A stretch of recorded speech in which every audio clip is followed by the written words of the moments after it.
So good morning children, once again we are here to discuss second part of the mode discussion. Here mode पर हमने पहले part में discuss किया था कि किस प्रकार हम इंडिविजुअल सीरीज़ और converting individual series into discrete series में किस प्रकार हम मोड को फाइंड आउट करते हैं। वहाँ आपने देखा कि जिसकी फ्रिक्वेंसी ज़्यादा थी उसको हमने मोड के रूप में लिया और जब नंबर्स ज़्यादा हो जाते हैं तो अब हम उसको इंडिविजुअल सीरीज़ को डिस्क्रीट सीरीज़ में पहले कन्वर्ट करते हैं और तब फिर मोड हम फाइंड आउट करते हैं। आज हम बात करने वाले हैं calculation of mode in discrete series और फ्रीक्वेंसी एरे। जब डिस्क्रीट सीरीज़ हो उस केस में हम किस प्रकार से मोड को फाइंड आउट करेंगे। मेथड सेम होगा, मोड हम हमेशा से उसी को कहेंगे जिसकी फ्रीक्वेंसी ज़्यादा होगी, लेकिन अलग अलग सीरीज़ में थोड़ा सा वेरिएशन हो सकता है। Getting point?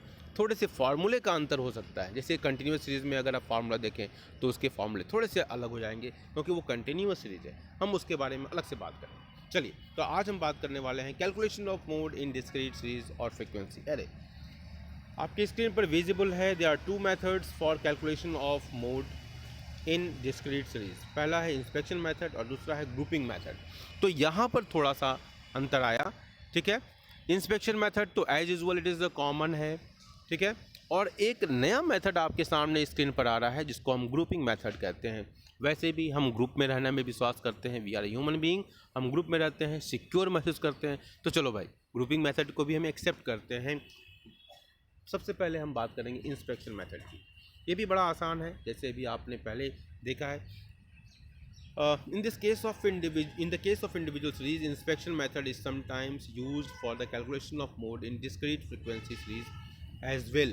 जिस प्रकार हमने इंडिविजुअल सीरीज़ में देखा उसी तरीके से हम डिस्क्रीट सीरीज़ में भी हम यूज़ करेंगे, क्योंकि अभी आपने देखा था कि इंडिविजुअल सीरीज़ को हमने डिस्क्रीट सीरीज़ में कन्वर्ट किया था और इसके बाद हमने वहाँ पर फाइंड आउट किया था कि किसकी फ्रीक्वेंसी ज़्यादा है और वो हमारा मोड कहलाया था।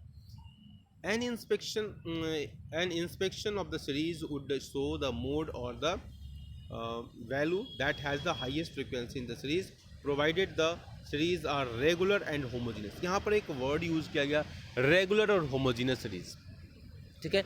रेगुलर होगा तो ये हमारे लिए आसान ज़्यादा होगा, होमोजीनियस होगा तो हमारे लिए आसान ज़्यादा होगा। Getting point?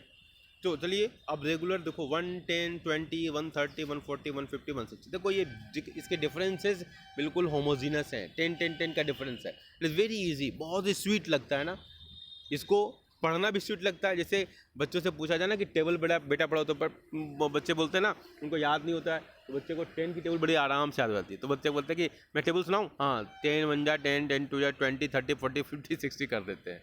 Is it right? It happened to you और नॉट? बोलो भाई, ये आप लोगों के साथ हुआ है कि नहीं हुआ है? बोलो भाई, हेलो। हाँ, तो बोलते रहो बेटा। तो देखो ये 110, 20, 30, 140, 50, 60 का एक सीरीज दिया हुआ है जो कि होमोजीनस लुक्स है, ओके। उसके साथ उसके नीचे फ्रीक्वेंसी दी हुई है, that is number of persons 2, 4, 8, 10, 10, 5, 4। तो आप बताओ कि मोड क्या होगा? बोलिए, आप बताइए इसे मोड क्या होगा, जल्दी बताइए। बोलो भाई, इतना टाइम लगेगा? हाँ हाँ, बोलिए, इतना टाइम लगेगा बेटा? क्या कर रहे हो आप लोग? समझ में नहीं आ रहा है क्या मेरी बात? इतना टाइम क्यों लगा? मोड क्या होगा? हाँ, जोर से बोलिए। 4 होगा। किसकी हाईएस्ट फ्रीक्वेंसी है? मैंने कहा वैल्यूज़ में हमेशा देखते हैं, पे अटेंशन, वैल्यूज़ में हमेशा मोड होता है। फ्रीक्वेंसी सबसे ज़्यादा कौन सी है? 10 है। सबसे ज़्यादा फ्रीक्वेंसी क्या है? 10 है ना। 10 के सामने वैल्यूज़ कौन सा है? इनकम 140 है। इट फाइन, तो 140 हमारा मोड होगा। Frequency only helps to find out the mode, ठीक है।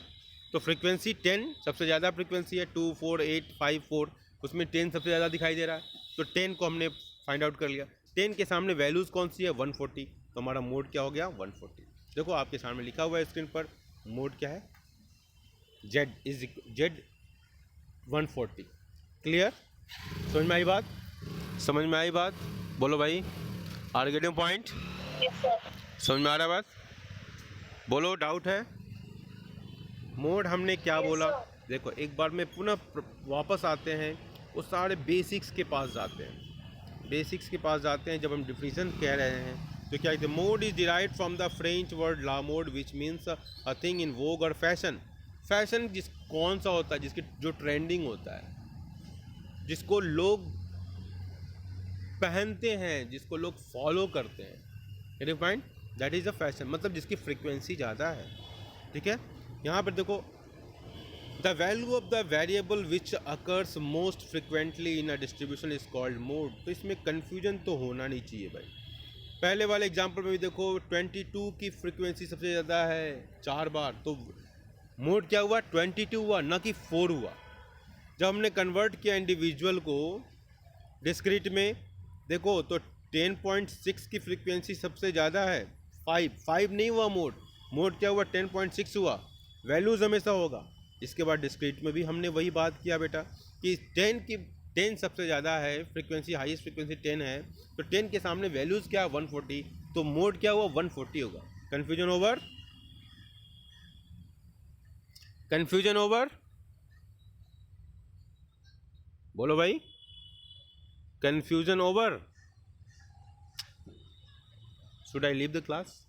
ऐसे करोगे तो लीव करना ही बेटर होगा ना बेटा।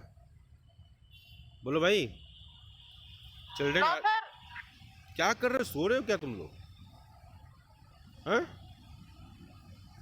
सो रहे हो क्या तुम लोग? बताओ।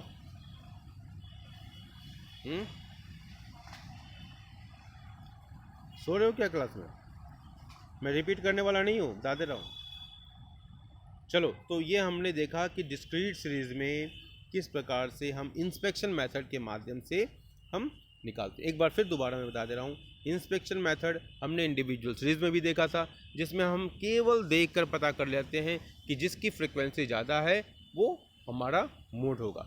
इस केस में क्या है, डिस्क्रीट सीरीज में हमेशा फ्रिक्वेंसी दी होती है, तो हम आपके सामने वैल्यूज़ दिया हुआ है, इनकम 110, 120, 150, 140 और 150, 160, और उसके सामने फ्रीक्वेंसी दिखाई दे रही है 2, 4, 8, 10, 5 और 4।